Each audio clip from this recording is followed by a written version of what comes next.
Welcome back to the channel and welcome back to another quick pick prediction video. In this video, I'll be predicting the bantamweight bout between Vinicius Oliveira versus Bernardo Sopaj. And how do I feel about this one right here? I'm gonna go low confidence Bernardo Sopaj to beat Vinicius Oliveira. I think when the odds drop, I think Vinicius Oliveira will be a slight dog and maybe even jump to a big dog, but I think he's definitely don't deserve to be no big dog. Slight dog is right value he is at, and I think reality I feel he could be a slight favorite or should be a slight favorite, but I feel like he's going to end up being a dog because he coming in short notice. Vinicius Oliveira won his fight on contender series, so he got stuff leaning to him. But yeah, I definitely gonna be a dog. But I think if money is dumb, I think he's gonna be a big dog, and that's opportunities. But yeah, to the prediction, yeah, I'm gonna get straight to it. I'm not gonna be all trying to say this, say that. I think straight to the point. What I think about Vinicius Oliveira is I think he's a guy that has a lot of physical attributes. He's big for the way. I think like 5'9". I think Bernardo Sopaj is like 5'6", so 3-inch height advantage. He's the physically bigger man, and he's I say closer to his prime. I think he's like 26, 27, 28, and Sopaj like 23 years old.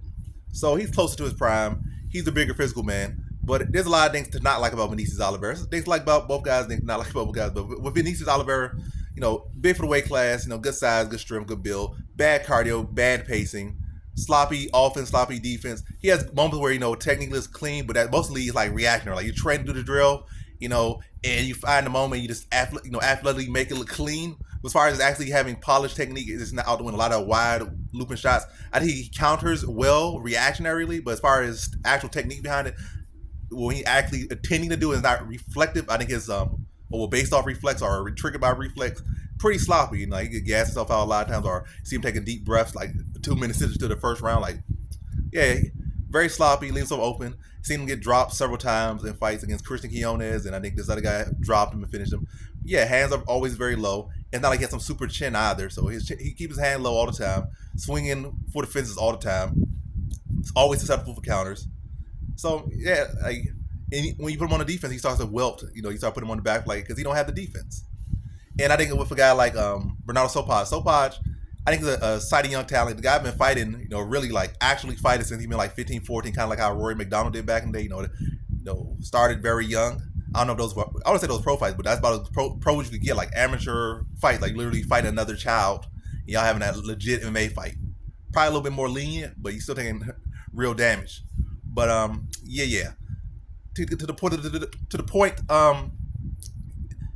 I think stylistically wise, I think this is a fight Bernardo Sopaj could come in, and I think he wins. I think he pulls off upset. I think he catches them in the second round, puts them out. I think Vinicius Oliveira is going to come in swinging a lot, looking for that big shot. But Bernardo Sopaj has so good footwork. There's things that can be improved upon, but one thing he does do, he does play that distance very well, bounce in, bounce out. He knows the ranges. Like I said, his counter could be a little bit cleaner. His offense could be a little sharper, but he has skills, he has experience, and he has sense, and he does have decent power himself. He's more proud. They both well rounded, but I think Sopaj is gonna win in the striking. I think it's gonna be a case of Vinicius Oliveira throwing the kitchen sink at him and not really landing clean and flush consistently, and then Bernardo Sopaj starts to land his clean counters, hurt him, wobble him, start to break him down over the course of the fight, and then all Oliveira can do when he's pushed to back with his back against the wall and tired, probably go for desperate takedowns and look for big sloppy winging shots.